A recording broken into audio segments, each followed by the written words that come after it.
But the main story, sometimes people confuse this guy with the bellman, but it literally happened right where you're standing. And so it is kind of a creepy story, one of the most kind of violent stories.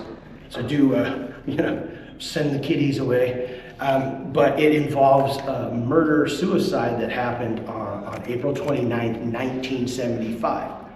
This was room 410, and I know because there's pictures right across from the elevator. There are reports talking about how it was right across from the elevator on the 4th floor. And it was the room of a guy named Joseph Grannon, and he was 85 years old in April of 1975. And down in the bar that you can still go down to, underneath in the basement of the hotel, old hotel, was a guy named John Nelson. And it's about 8 o'clock at night on the 29th, and he's sitting down there and he's doing things like swearing at customers who's sitting next to him, scratching himself, hitting himself. And so after about 20 minutes of this, the bartender asks him to leave. So he leaves.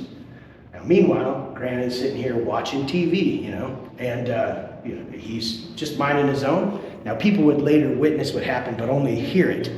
And so what happened was, basically the elevator opens, and somewhere John Nelson, had gotten himself a 12-gauge shotgun.